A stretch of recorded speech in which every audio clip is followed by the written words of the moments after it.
জাতীয় সরকার গঠন করার দাবিতে আগামী 6 ফেব্রুয়ারি বৃহস্পতিবার আমরা প্রত্যেকটা বিশ্ববিদ্যালয়, কলেজ, জেলা, উপজেলা, থানা পর্যায়ে আমরা বিক্ষোভ কর্মসূচি ঘোষণা করেছি এবং আগামী 10 তারিখে আমরা অবস্থান কর্মসূচি ঘোষণা করেছি। আওয়ামী লীগ এবং তার দোসর এই ফ্যাসিবাদী তাদের রাজনৈতিক কর্মকাণ্ডকে নিষিদ্ধ করা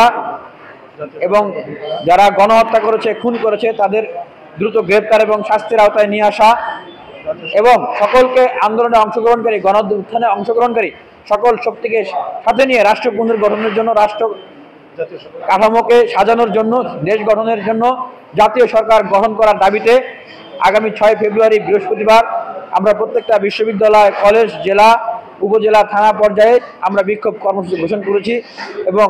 আগামী 10 তারিখে আমরা অবস্থান কর্মসূচি ঘোষণা করেছি। আর আমরা এও বলেছি, যদি আগামী 24 ঘন্টার ভিতরে আওয়ামী লীগের রাজনৈতিক কর্মকাণ্ড নিশ্চিত করা না হয়, বাংলাদেশ ছাত্র অধিকার পরিষদ আমরা কিন্তু সচিবালয় অভিমুখে আমরা লং মার্চ করব।